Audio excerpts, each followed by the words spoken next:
मैं आपको वचन की ओर लेके चलना चाहता हूं। और जैसे कि आप सुन रहे हैं, हर एक पर्सन आपको एक अंश बता रहा है ईस्टर का, कि ईस्टर क्या है और ईस्टर क्या था और ईस्टर क्यों हम मना रहे हैं। क्योंकि ये ऐसा दिन था जब होपलेस लोगों ने वापस होप पाई, आशा रहित लोगों को वापस आशा मिलने पाई। यस, है ना।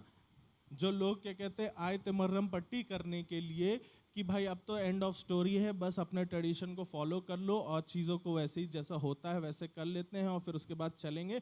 तो वहाँ पर जाकर के उनको पता चला कि यहाँ तो स्टोरी कुछ पलट चुकी है। आपको मालूम है, आपने पूरी स्टोरी सुनी, हमने अभी गुड फ्राइडे पे देखा कि कैसे यीशु मसीह को सलीब पे चढ़ाया गया और सलीब से उसने उन 7 कलमों को बांटा और अपनी बातों को रखा, उन 7 वचनों को, आखिरी वचनों को रखा। और कैसे आपके साथ हमने उस चीज़ों को बांटा था कि उन 7 कलमों के द्वारा परमेश्वर हमसे व्यक्तिगत रूप पे क्या बात करना चाहता है। और आज के इस पुनरुत्थान के दिन पे मैं आपको बताना चाहता हूँ कि जब ये हम रिजरेक्शन डे देखते हैं तो ऑब्वियसली आप ये भी जानते हैं कि ये आज हम सेलिब्रेट करते हैं, लेकिन उस समय पे तो ये बड़ी निराशा का समय था, है ना। It was the time of morning.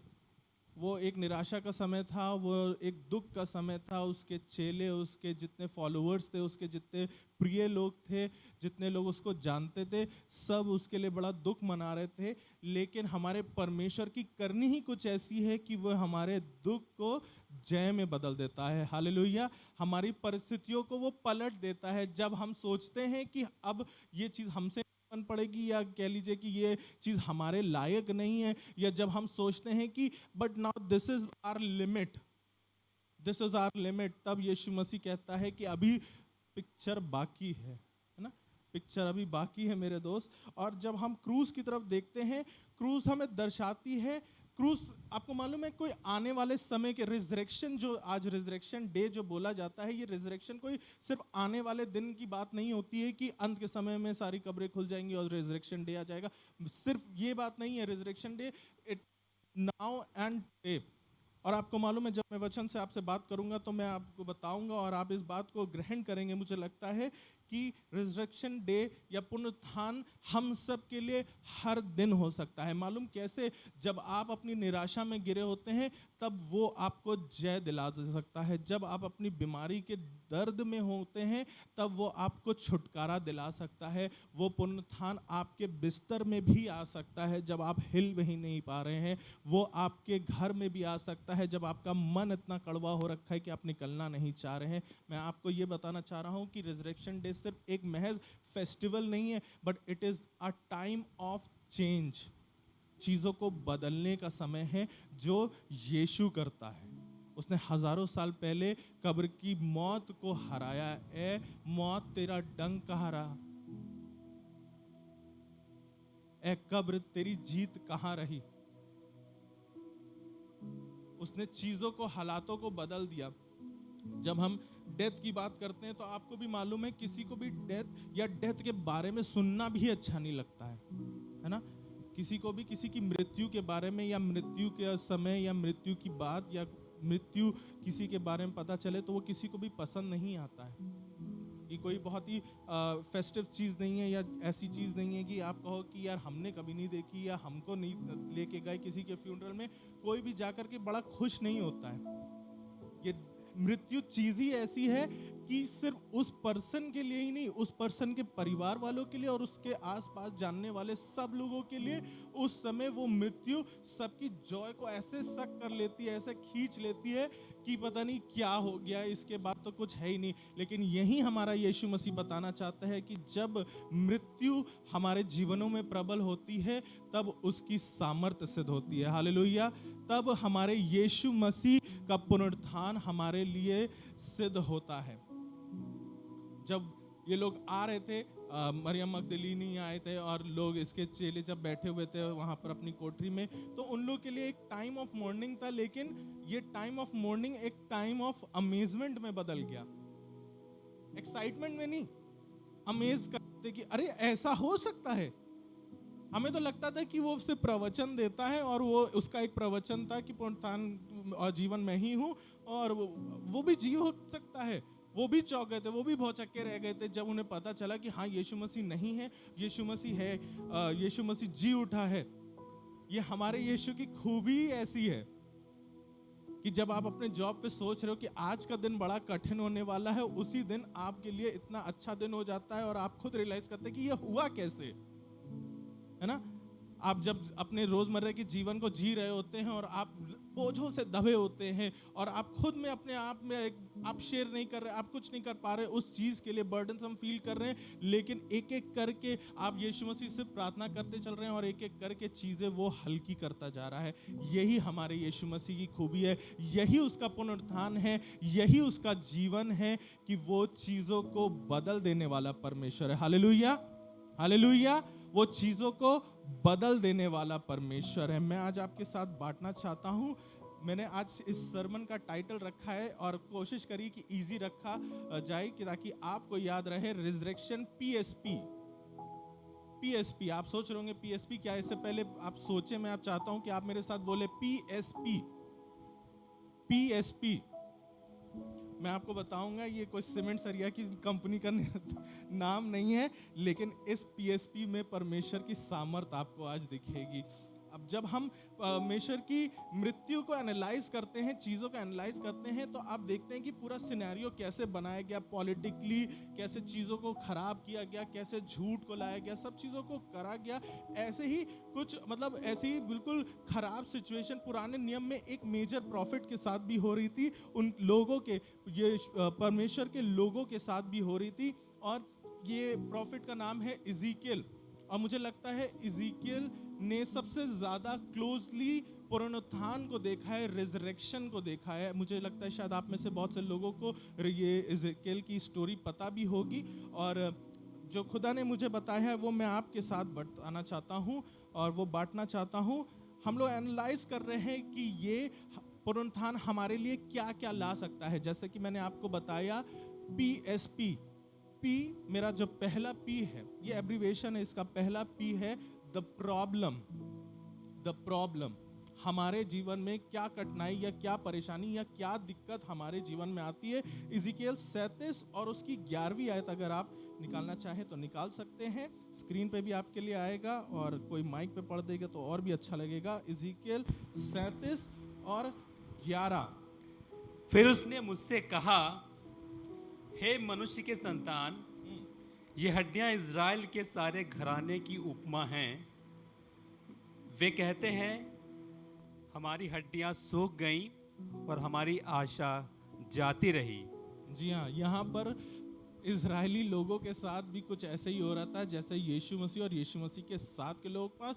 और इनफैक्ट अगर आप अपने प्रैक्टिकल लाइफ में, रोजमर्रा के जीवन में अगर आप देखना चाहें तो ये ऐसे लोगों के साथ हो रहा होता है जो जिनके घर में, जिनके आसपास, जिन्होंने कभी अपनी लाइफ में किसी की डेथ, क्लोज रिलेटिव या अपने यहाँ की किसी के भी डेथ को फेस करा होता है। तो एक लगता है ना कि अब आशा तो चली गई है, अब तो बड़ा निराशा का टाइम है। अब आपके सिर्फ वो पड़ोसी ही थे, लेकिन तब भी आपका व्यवहार अच्छा था या जो भी रीजन था, आपको खुद से भी एक बुरा लगता है, एक चीज होती है, एक सिंपैथी आ जाती है, कंडोलेंस हमारे मन में आ जाता है। वैसे ही यहाँ पर कोई मरा नहीं है, लेकिन यहाँ इजरायली लोग बंधुआई में हैं और यहाँ इजरायली लोगों के सामने बड़ी कठिनाइयाँ चल रही हैं। इजरायली लोग बैबिलोनियन स्लेवरी में हैं और यहाँ पर उनके साथ भी कुछ ऐसे ही चल रहा है और उनके पास कोई भी होप नहीं, कोई आशा नहीं है।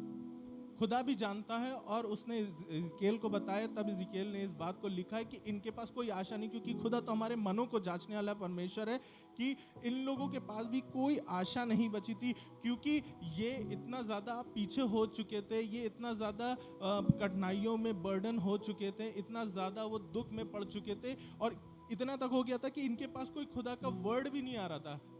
इनको ऐसा लगता था कि खुदा ने शायद इनको छोड़ ही दिया है, त्याग ही दिया है। There was no word of restoration for them. कोई ऐसी बात ही नहीं होती, कोई ऐसा भविष्यवक्ता आ ही नहीं रहा था जो उनसे कहे कि भाई अब हमारा घर चलने का समय आ गया है, अब तुम्हारी बीमारी दूर हो जाएगी, अब हम तुमको संभाल लेंगे, अब हम तुम्हारे लिए चीज़ें पूरी कर देंगे। खुदा से भी कोई सहानुभूति नहीं मिल पा रही थी। ये लोग एक तरीके से आशा खो चुके थे, इतना ज़्यादा ये लोग अपनी बंधुआई में दबे हुए थे, इतना ज़्यादा ये इन्हीं चीज़ों में दबे हुए थे कि इनके लिए कोई आशा ही नहीं रही। ऐसे ही आप मेरे साथ निकाल लें लूका की किताब और 24:5। ये लोग जो निराशा थे, इजरायली लोग, ये बंधुआई में गए थे। बंधुआई का अपना रीजन था, के साथ पहले भी बांटा है, शायद आपको याद भी होगा। और कुछ हद तक तो उन लोग ने अपने उस बंधुआई को एक्सेप्ट भी कर लिया था और उसके हिसाब से वो चलने और जीने लग गए थे।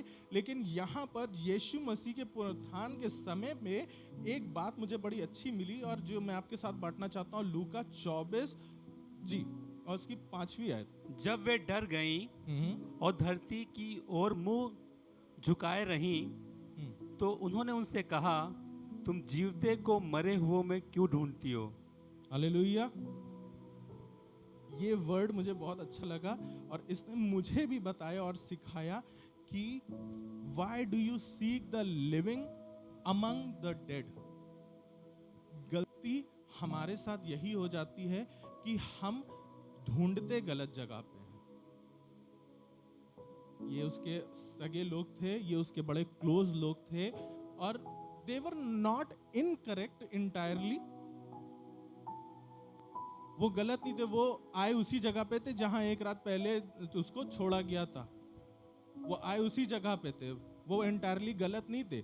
लेकिन तब भी यहाँ पर बोला गया कि तुम क्यों जीवित को मरी हुई जगह पे। हमारे साथ भी ना, मैं अपने जीवन में रियलाइज करने लग गया कि कई बार मैं भी और आप भी अपने जीवन में जीवित चीजों को जो हमारे लिए प्रॉस्पेरिटी ला सकती हैं, जो हमारे लिए आशीषों को ला सकती हैं, जो हमारे लिए चीजों को बेहतर कर सकती हैं, वो ढूंढते हैं लेकिन गलत जगह पे ढूंढते हैं।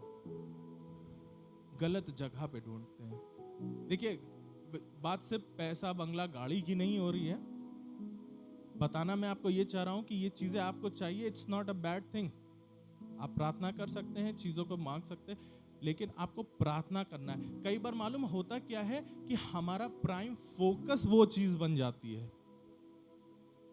हमारा गोल वो बन जाता है कि हमारे पास गाड़ी आ जाएगी तब हम चर्च जाएंगे, जब हमारा घर बन जाएगा तब हम क्या कहते हैं अपना 10वां अंश देना शुरू करेंगे, जब हमको क्या कहते हैं ऐसा हो जाएगा तब हम ऐसा कर लेंगे। हमारा फोकस, हमारा गोल बदल जाता है और हम जीवन चीजों को, जो चीजें हमारे लिए अच्छी हो सकती हैं, उनको मरी हुई जगहों पे ढूंढते हैं। पैसा चाहिए आपको, उसमें कोई बुरी बात नहीं, पैसे ही से आपका जीवन चलेगा। लेकिन पैसा ढूंढने की जगह आप खुदा को ढूंढेंगे ना, तो वो आपको वो भी प्रोवाइड करेगा। हालेलुया। आप जीवित परमेश्वर को ढूंढिए और सही जगह, तो आपके लिए वो सब चीजें मुहैया करेगा, वो सब चीजें प्रोवाइड करेगा। काम पे आपको जाना पड़ेगा, मेहनत करनी पड़ेगी, हल जोतना पड़ेगा, चीजें करनी पड़ेंगी। ये नहीं कह रहा हूं कि आज से आप लोग बैठ जाइए या आपके लिए एक अच्छा समाधान मैं ला रहा हूं, आप सिर्फ यीशु यीशु करते रहिए। अपने काम में यीशु यीशु करिए, अपने फोकस को मत चेंज होने दीजिए।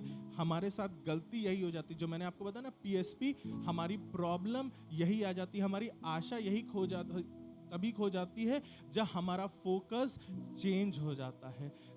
हम हताश निराश तभी हो जाते हैं जब हम जीवित चीजों को, उस जीवित परमेश्वर के पास जो चीजें मिल सकती हैं, वो मृतक जगहों पे ढूंढने लगते हैं। हम अपनी जॉब में ढूंढने लगते हैं, हम अपने आसपास की चीजों में ढूंढने लगते हैं, अपने सगे संबंधियों में ढूंढने लगते हैं। एक मुझे थॉट आ रहा था और एक बार बात हो रही थी कि चर्च हम हर संडे क्यों जाएं। किसी ने बोला कि अच्छा पॉइंट दिया कि फेलोशिप के लिए। हमारे बहुत रिश्तेदार हैं, हम उनके साथ फेलोशिप कर लेते हैं। ये मैं आपको एक एग्जाम्पल बता रहा हूं कि कैसे हमारा फोकस शिफ्ट हो जाता है, कैसे हमारे अंदर प्रॉब्लम आने लग जाती हैं जब हम खुदा की चीजों को कम आंक करके अपने सोर्स की चीजों को ज्यादा उठाने लग जाते हैं। तभी हमारे पास निराशा आती है, तभी हम हताश हो जाते हैं, तभी ये दिक्कत आने लग जाती है। अगर दिक्कत है तो उसका सलूशन भी है। आप ये ना सोचिएगा कि मैं आपको आज सिर्फ डांटने वाला हूँ या आपको सिर्फ कम ही बताने वाला हूँ, लेकिन मैं आपको इसका सल्यूशन भी देने वाला हूँ। और जैसे कि अभी हमने इज़िकियल की किताब में पढ़ा, इज़िकियल 37 में हम चलेंगे वापस।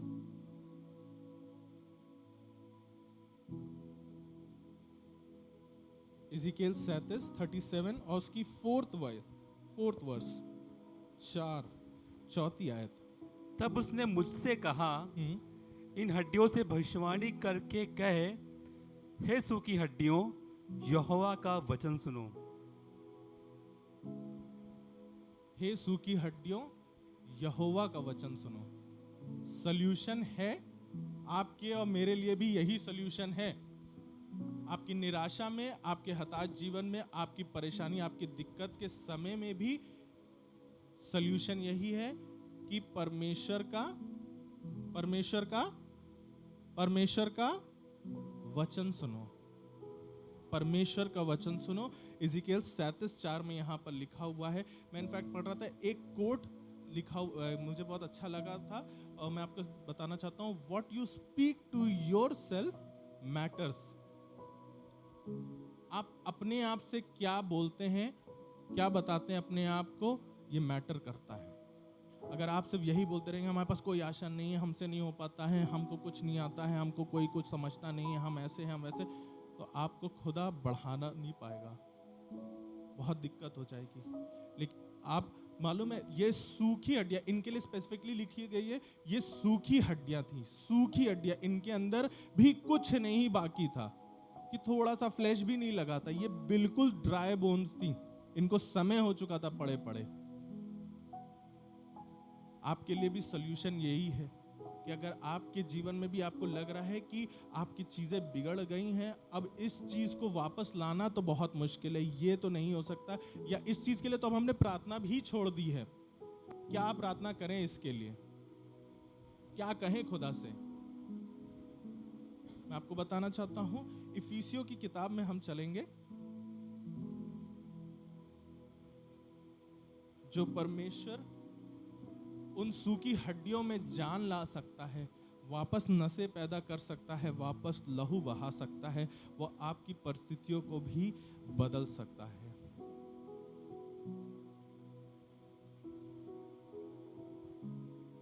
इफिसियों की किताब में अगर आपने निकाल लिया है तो उसके दूसरे अध्याय की 3 आयत से हम पढ़ रहे हैं।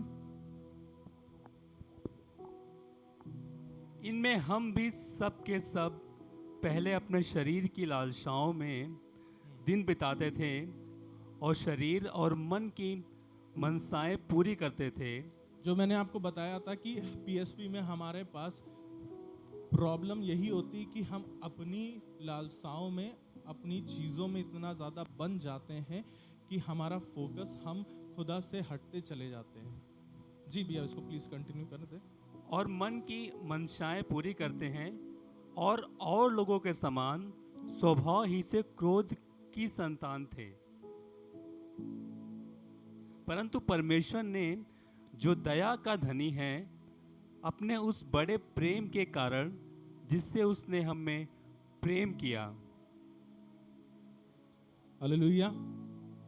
लेकिन God so love the world, चाहे आप सेल्फिश मोटिव से ही चर्च आ रहे थे, चाहे आपके अंदर शायद अपने ही कुछ चीज़ें थी जिसको लेकर के आप आ रहे थे, या अभी तक आप अपनी उन लालसाओं की वजह से खुदा से दूर हो रखे थे, या आपके सामने निराशा बनी हुई थी, या आपकी परिस्थितियां इतनी खराब हो गई थी, सिर्फ आपकी गलती से नहीं, आपके आसपास के लोगों की वजह से। परमेश्वर बताना चाह रहा है, इन चीज़ों के बाद भी, यहाँ पर लिखा है, but because of his great love for us, उसके अति महान प्रेम के कारण, अति महान प्रेम के कारण, कितनी भी आप पीछे रह गए हो, आप कितना भी बैकस्लाइड कर गए हो, या आपके पास कितनी बड़ी निराशा ही क्यों ना हो, मैं आज आपको बताना चाहता हूं कि वो परमेश्वर आज भी आपसे प्रेम करता है।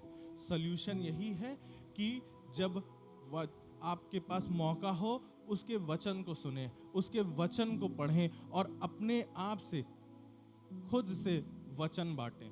What you speak to yourself matters. What you speak to yourself matters. आप अपने आप से क्या बोलते हैं, आप अपने में क्या बोलते हैं। आपको वचन मालूम है, आपको मुंह ज़बानी बहुत से वचन याद हैं, उनको क्लेम करें अपने जीवन में। सोल्यूशन अपने आप बनते चले जाएंगे, चीजें और बेहतर होती चली जाएंगी। Resurrection is the good news of what God can do. यही तो अच्छी बात है पुनरुत्थान दिवस की, कि ये हमारी खूबी लियाकत नहीं है। हमारा पापी नेचर तो बार बार रीअकर होता ही चला जाता है, लेकिन उसके बावजूद भी वो बार बार हमें बुलाता रहता है। वो आज भी आपको प्यार करता है, तो वो अंत तक आपको प्यार करता रहेगा और वो आपको बुलाता रहेगा। The solution is listen to the word of God, listen to the word of God. वो परमेश्वर आपसे प्रेम करता है। PSP, the third is the promise, the promise. Ezekiel की किताब में हम वापस चलेंगे, उसके 37वें अध्याय में। आपने दिक्कत को पहचान लिया, आपने सोल्यूशन को पहचान लिया। अब बात यहीं मैं ख़त्म नहीं कर रहा हूँ, लेकिन मैं आपको एक आशा के साथ आज छोड़ना चाहता हूँ कि परमेश्वर ने आपके लिए एक आशा रखी है, एक प्रॉमिस रखा है जो कि आपको मिलेगा। यहीं इज़िकेल की किताब में, जैसे कि जब खुदा इज़िकेल को बता रहा था, इज़िकेल 37 और उसकी 12वीं आयत से हम पढ़ रहे हैं भैया। इस कारण भविष्यवाणी करके उनसे कहे, परमेश्वर यहोवा यूं कहता है, हे मेरी प्रजा के लोगों, देखो मैं तुम्हारी कब्रें खोलकर तुमको उनसे निकालूंगा और इज़राइल के देश में पहुंचा दूंगा। हालेलुया। कब्रें खोल करके, आपकी परिस्थिति में से आपको उठा करके, आपकी परिस्थिति में से आपको निकाल करके, आपके उन पापों से निकाल करके आपको उस स्थान पे पहुंचा देगा जहां आपको होना चाहिए था। आपको मालूम है, यहाँ पर इजरायली लोगों के पास निराशा मेन रीज़न यही था, क्योंकि उन्हें लगता था कि अब वो अपने देश में नहीं है, इसलिए वो प्रॉस्पर नहीं कर पा रहे हैं, इसलिए वो अच्छी ज़िंदगी नहीं जी पा रहे हैं, वो खुल के परमेश्वर की इबादत नहीं कर पा रहे हैं, वो इसलिए अच्छी एक हैप्पी लाइफ नहीं जी पा रहे हैं। इनफैक्ट उन्हें लगता था कि इजराइल में नहीं है, इसलिए परमेश्वर उनसे बात भी नहीं कर रहा है। लेकिन मैं आपको बताना चाहता हूँ, हमारा परमेश्वर, हमारा यीशु मसीह इतना सामर्थी परमेश्वर है। चाहे आप रहो इजराइल में, चाहे आप रहो बैबलोन में। बैबलोन हमेशा दिखाता है पाप। आप रहो कहीं भी, वो खुदा इतना सामर्थी खुदा है कि आपको उस गड्ढे से भी वहां से खींच करके निकाल के वापस लाने की कुवत रखता है। हालेलुया। उसका प्रॉमिस यही है कि वो आपकी कब्र को खोद करके आपको निकालेगा, आपके उस मृतक जगह से, आपके उस डेड प्लेस से आपको निकालेगा, आपकी उस बीमारी के बिस्तर से आज आपको वो निकालने पे है, आपकी उस परेशानी से वो आपको निकालने पे है, आपको उस गड्ढे में से, जिसको शायद आप ही ने किसी तरीके से खोदा है अपने आप से बात कर करके कि नहीं ये हमारे लेवल का नहीं, ये हमसे नहीं, ये हमसे नहीं हो पाता, या हम इतने लायक नहीं, हम ऐसे नहीं, हम वैसे नहीं। आज खुदा का वचन आपसे यही बात करना चाह रहा है कि ये पुनरुत्थान दिवस ऐसे ही नहीं जाने दो। आज उसे हम अपना ले, ताकि वो हमें हमारी कब्र में से निकाल ले वापस। चाहे आप कहाँ पर हो, आप कहाँ पर प्लेस, इससे मैटर नहीं करता है। इनफैक्ट मैं आपको ये भी बताना चाहता हूँ कि इससे भी मैटर नहीं करता है कि आप कितने दिन से चर्च नहीं आए या कितने दिन चर्च आते हैं। अगर आज अपने सच्चे दिल से उस परमेश्वर को पुकारेंगे, तो वो आज उस पुनरुत्थान दिवस के दिन पे आपको उस परिस्थिति से निकालने पे उपस्थित है।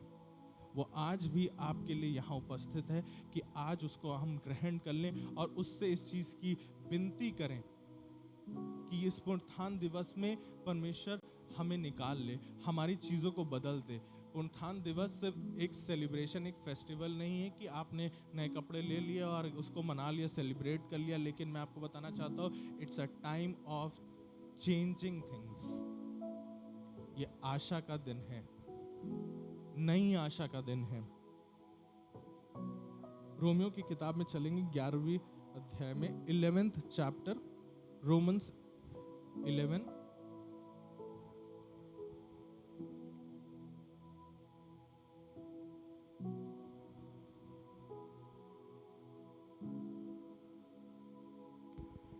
वर्स। रोमन्स 11:23। और वे भी यदि अविश्वास में न रहें तो साटे जाएंगे, क्योंकि परमेश्वर उन्हें फिर साट सकता है। परमेश्वर आपको फिर साट सकता है। चाहे आप अविश्वास में गिर गए हो, चाहे आप पाप में गिर गए हो, चाहे आप, ये बड़ी बड़ी बातें लग रही हैं, चाहे आप थोड़ा सा बैक डाउन कर गए हो, मैं आज आपको यही प्रॉमिस देना चाहता हूं कि परमेश्वर आपको वापस उसको ग्राफ्ट कर सकता है, वो वापस आपको वो साट सकता है। साटना मतलब मालूम है, वापस उसमें जोड़ना।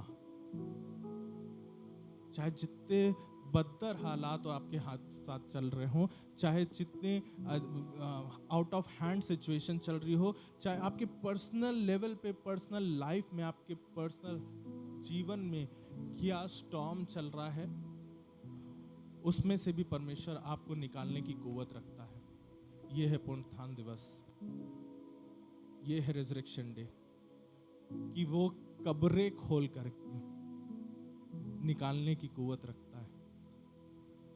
वो सूखी हड्डियों में जान डालता है, उन सूखी प्लेसेस पे, जो ड्राई बोन्स, ड्राई प्लेसेस, जहां पर आशा की एक बूंद तक नहीं है, उन जगहों पे भी वो आशा को पैदा करना जानता है। ये है हमारा रिजरेक्शन डे, ये है हमारा पुनरुत्थान दिवस, ये है हमारा यीशु मसीह। आज सुबह जब हम लोग वहां पर थे, एक बात मुझे बड़ी अच्छी लगी। इससे पहले कि आप उगता हुआ सूरज देखते, आपने उगते हुए यीशु को देखा है। हालेलुया। मेरी प्रार्थना यही है, इससे पहले कि आप अपने उस माउंटेन ऑफ ट्रबल को देखें, इससे पहले कि आप उन परेशानियों को देखें, आप परमेश्वर के पुत्र को देखने वाले हो सके, उसके जीवन को देखने वाले हो सके। नो मैटर आपका पास्ट क्या रहा है, आपसे क्या हो गया है पिछले दिनों में, आप कहां पर कितना बैकआउट कर गए हैं, आप कितने लेवल पे पीछे हटे हैं या नहीं भी हटे हैं, तो आज भी परमेश्वर आपसे उतना ही प्रेम करता है। आज भी परमेश्वर आपसे चाहता है कि आप उसके साथ वापस साटे जाए। You shall be grafted with Christ again. खुदा के साथ आप वापस साटे जाए। आइए हम प्रार्थना करने जा रहे हैं और अपने मन में इस चीज को स्मरण करें कि पुनरुत्थान दिवस सिर्फ इसलिए नहीं था कि यीशु मसीह को एक फॉर्मेलिटी पूरी करनी थी कि वो परमेश्वर का पुत्र था तो इस वजह से उसको जी उठना था। नहीं, वो जी उठने का एक रीजन था, एक पर्पस था। वो अगर नहीं उठता, वो सिर्फ सीधे आसमान पे पहुंच जाता और वो अपने आप को ना भी शो करता, तब भी कोई उसको क्वेश्चन नहीं कर सकता था। लेकिन वो जी उठा, वो सामने आया और उसने बोला, उसके थ्रू बताया गया कि तुम क्यों जीवते को मरी हुई जगहों पे ढूंढते हो। कब तक हम मरी हुई जगहों पे अपने लिए चीजों को ढूंढेंगे? कब तक हम अपने लिए चीजों को गलत जगहों पे ढूंढेंगे? सबसे पहला स्टेप है इस पुनरुत्थान दिवस में, अपने जीवन की परेशानी को जांचें। क्या गलती हो रही है, कहां पर हमारे लिए दिक्कत आ रही है, क्या कहां हम फॉल कर जा रहे हैं। The problem, he is ready with the solution. ये मेरी और आपकी खूबी और लियाकत नहीं है कि वो हमारे लिए मर जाए, जी उठे। ये उसका प्रेम है जो हमारे और आपके लिए है, जिसकी वजह से वो मरा। उसने वो कांटों का ताज सहा, उसने वो कोड़ों की मार सही, उसने वो लहू बहाया।